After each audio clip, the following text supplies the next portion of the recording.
My story takes place in a backwoods town in southeastern rural Kentucky.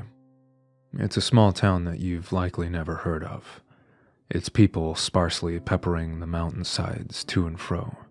It's the type of town where it isn't exactly uncommon to find neighbors bartering for goods with livestock and services, living off what the land provides, and generally making do with what they've got. It was here that my father was raised.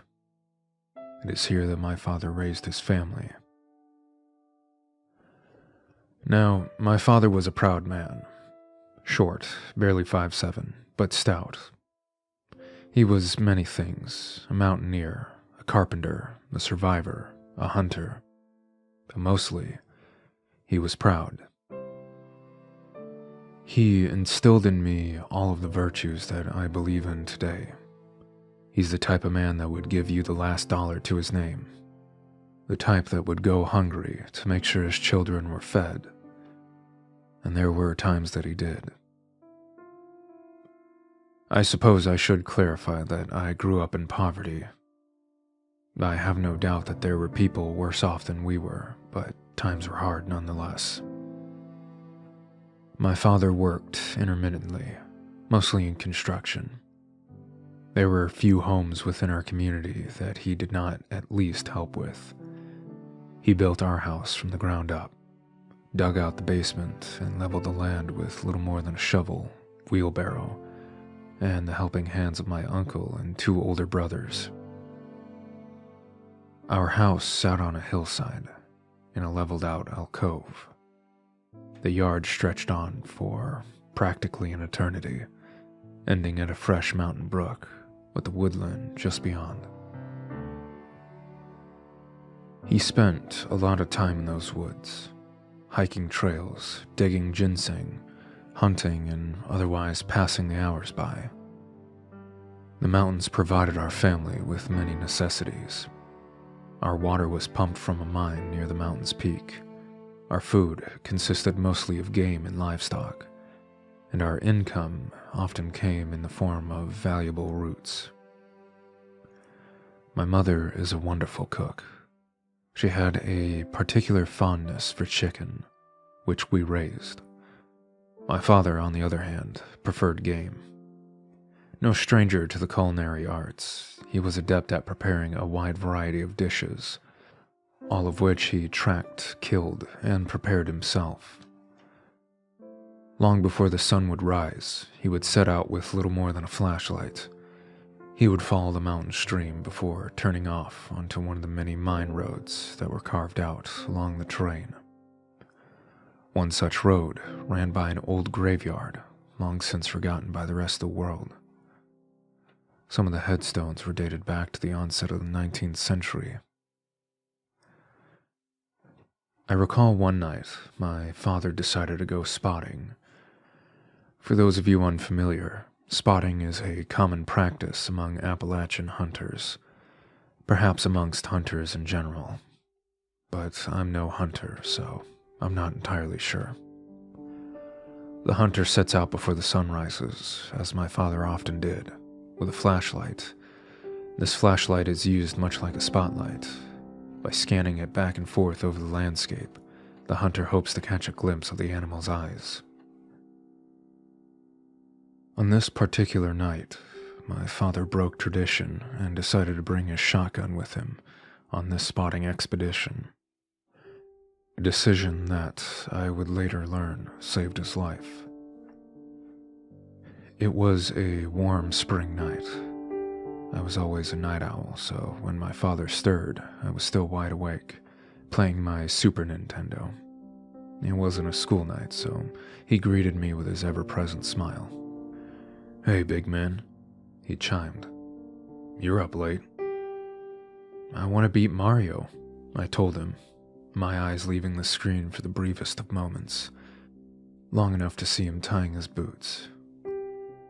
He didn't respond. He just continued to smile and rub my head as he passed me on his way to the gun cabinet. From it, he removed his 12-gauge shotgun, some rounds, and a miner's light. The light, I recall, strapped to his forehead, and attached to a rather large battery that he hung at his waist. He then made his way to the couch and sat next to me, casually lifting the TV remote. He waited for me to finish the level. "Pause it," he requested. "I need to check the forecast." I obliged, and he flipped through the channels. He watched as the forecaster rambled on about weather and seemed content. "Not giving rain for today." He nodded approvingly. "That's good." He changed the channel back and turned to me. "Okay, you can go back to your game. I'm going out. I'll be back in a while. When your mother wakes, tell her I'm bringing home supper. Tonight, we're gonna have rabbit." He kissed my forehead as he stood. I smiled at him as he rounded the hallway corner to our front door. I listened to the door shut and to the clunk of his boots as he made his way off the porch, down the steps and through the yard, his steps fading in the distance. From this point on, I cannot vouch for the validity of my tale, but I can tell you that the man who returned was not the same man that left. Make no mistake, my father did return, but he was a changed man. He never spoke much of that night until after I had started college. This is his story. Like most other nights, he headed up the mountain via a trail that ran alongside the brook. The air was still and warm, the moon and stars shining brightly. There were no clouds, and the forecast was clear. The sound of cicadas and crickets filled the air. He made his way along the trail, intermittently shining light on either side of the stream. He followed it until he reached a fork in the path. To his left was his customary turnoff. Further up that trail was the old slate dump. Above it was a derelict coal chute. He shined his light along that trail and contemplated. He had been talking with his hunting buddies, and they had mentioned a sweet spot near the abandoned cemetery. A warren of rabbits had taken up residence in the graveyard, and they all had a good fortune while hunting there. The right trail continued along the stream, towards the mine where we drew our water. It passed by the cemetery where the rabbits were said to reside. After some consideration, he continued to follow the stream until making his way to the cemetery. Upon arriving, he skimmed his light back and forth across the plots. If there was a warren here, the rabbits definitely were not being very active tonight. He trudged amongst the tombstones until finally deciding to move on. He walked back to the trail and stopped. He could go back, towards the slate dump. At the very least, he thought, he could cover grounds he was used to hunting. Instead, he decided to continue up the mountain. He hadn't been walking very long when he noticed a peculiar phenomenon. The light from the moon and stars had disappeared. He was enveloped in darkness. Clouds covered the sky, and in the distance, somewhere, there was a flash of light. He counted the seconds to the thunder. The sky roared, and fell silent. There was no rain. Silently, he observed his surroundings, tracing the light on either side of the trail. Pausing for the briefest of moments, he trekked on. As he walked, he noticed something else. Very faintly, very rhythmically, his footsteps were echoing. This was unusual. If you've ever been in a wooded mountain, one thing you'll notice is that the mountains are excellent listeners and seldom repeat what they're told. It was then that the silence consumed him. The cicadas, the crickets, the owls. They were all hushed. My father stopped and shined his light around him. He saw nothing. He continued along the trail. The echo was silent for a moment, but then stirred up again.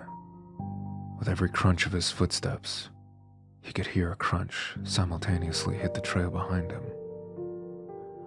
Someone, or something, was following him. Deliberately and furtively stalking him. He stopped again, and so did his echo. He shined the light around him once more, in all directions, down the trail, into the trees, even into the air. Nothing. He carefully observed his surroundings. It was then that he noticed another trail, not 3 feet from him on the other side of the bush. Silently, he began devising a plan. He decided that he would begin walking again, and when the echo recommenced, he'd take another step, but he'd stop before his foot hit the ground. If it was just an echo, if he was hearing things, or if his mind was playing tricks on him, then the echo would stop too. He turned up the trail and continued along his way. Within moments, the echo re-emerged. He waited until he was confident that the time was right. He stepped and stopped mid-step. His foot was barely an inch from the ground. Crunch. The sound resonated through his very being, sending shivers down his spine. He wheeled around, shining his light again, only to be greeted by darkness. He turned back up the trail, quickening his pace. Again, he heard the footsteps behind him. Only this time, the strides did not mimic his own. They were faster, louder. It dawned on him at this point that his stalker, whatever it was no longer interested in remaining unnoticed. He loaded his shotgun as another plan developed in his mind. He decided to step through the brush to the trail on the other side. There, he would wait for it to pass him, and he would turn the tides. Without hesitation, he cut off his light and stepped across the brush and waited in darkness. The sound of its strides continued up the trail before coming to a halt, what sounded like mere feet away. Then, it crossed through the brush. It was standing beside him. His stomach sank as he fumbled for his light. He could feel eyes burning into his skin, boring holes into his brain. His hands were shaking, his knees trembling. Light came on with a sudden flash. And again. Nothing. There was absolutely nothing there. He shined the light in all directions, hoping to find some evidence, some indication that something was there. Broken branches, footprints, anything. But there was none. There was no sign of anything passing through the brush, no sign of anything walking along the trail. My father, an expert hunter, could find no trace of the thing that was stalking him. Could I be sleeping? Is this a dream? This was the only explanation his mind could conjure. He gave himself a tap on the face, pinched his own arm, hoping to rouse himself from slumber. Instead, he only flinched from the pain. He was awake. Of that, he was certain. He shined the light further up the trail and saw something. A building, stone and steel. The old coal chute. If he could just reach it. Without reservation, he bolted for it. He could hear its strides coming up fast behind him. He turned into the coal chute and dove in. It collapsed around him, sending him pouring down onto slate and rock. Quickly, he made his way to his feet and put the light towards the chute, shotgun in firing position. He could hear it moving fast up the trail. He heard it hit the coal chute. It thundered and shuddered under its weight. But my father couldn't see anything. He blindly fired, pumped, and fired again, and again, and again. The boom of his shotgun echoed throughout the valley, a sound matched only by a roar that made the hair on his neck stand. The chute was silent for a moment. Then he heard its strides bolt in the opposite direction. It made its way up the mountain trail towards the mine. He stood in darkness. He waited for a long time, listening, until he heard the first chirps of crickets break the silence. He made it home around noon, beaten up pretty badly from his fall. He wouldn't speak a word. My mother attempted to console him, but was met only with a silent look of despair. His eyes filled with a dread like I had never seen before, and his ever-present smile gone. Not long after, he and my mother separated. The court ordered that the house be turned over to me upon my 21st birthday. The summer before my senior year in college, I returned home to find him sitting on the porch, shotgun in hand. He had long since erected a security fence that enclosed the entire property. He told me his tale, and he told me that he continued to hear it. When he walked to his mother's or when he trimmed the hedges and mowed the lawn, he could hear it following him. Ever presently, it stalked him, hunted him.